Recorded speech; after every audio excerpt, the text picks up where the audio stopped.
I'm going to mention and also read a poem that we're not encountering in the course, with apologies.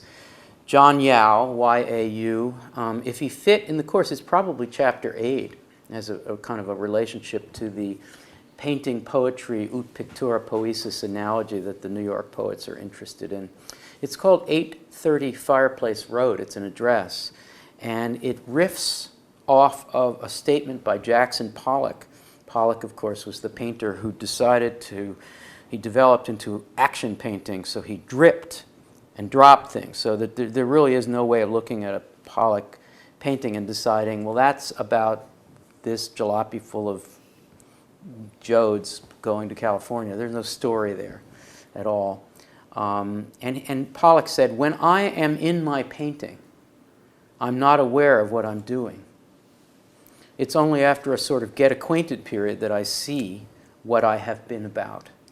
I have no fears about making changes, destroying the image, etc., because the painting has a life of its own. When I'm in my painting, and in this course, the poets are all in their poems, and they're not quite aware of what they're doing, and the poems essentially are written. So here's John Yau's 830 Fireplace Road. When I am in my painting, I'm not aware of what I'm doing. When aware of what I am in my painting, I'm not aware. When I am my painting, I'm not aware of what I am.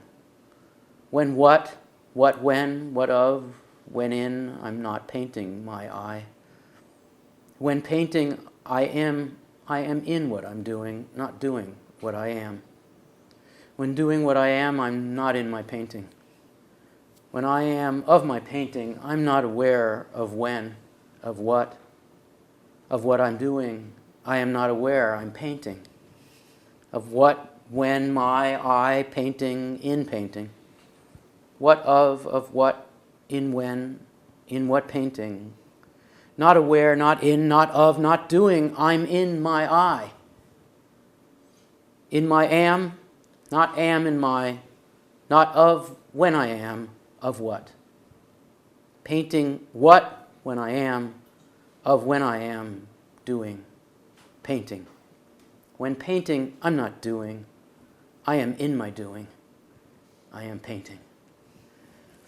I almost don't need to say anything about that poem. It's so fabulous in its thinking about the poet's relation to the writing, and the writing is the thing. But I did want to say one thing that's a generalization for the course that comes from that poem and so many of the others we'll be talking about.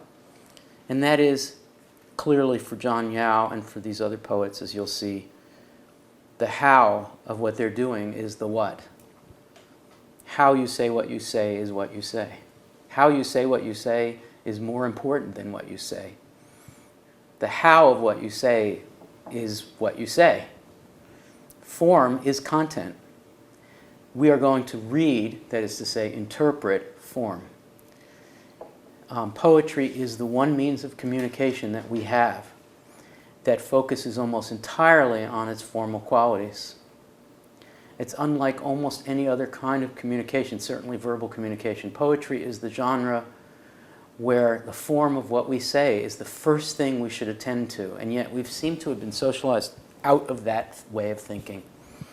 This course can give you not just a narrative of American poetry from the 19th century to the present. That's good enough. Good cocktail party conversation, terrific for SAT scores, great for understanding the flow of the period. It's also possible that from this course you'll get a sense of the importance of the transition from modernism to postmodernism, with anti-modernism coming along the way.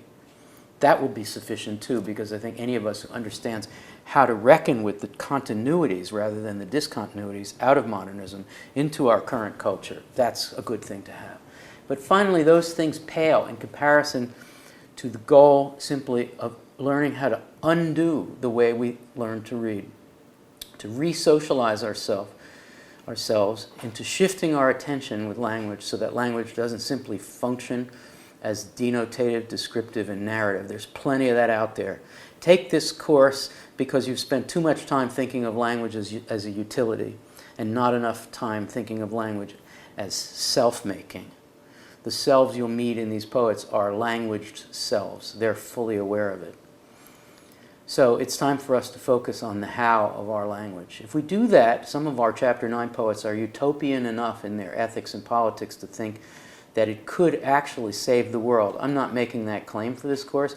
I'm actually making the claim that it's very pleasurable to focus finally on the way words sound. Can a poet do what Jackson Pollock did? You bet. It's just really, really hard. So please brace yourselves, fasten your seatbelts. It's going to be a bumpy ride, but I and my pals here we think we're up to it, and we want you to come along with us and stay all the way until Chapter 9.3. You'll be happy that you did, I think.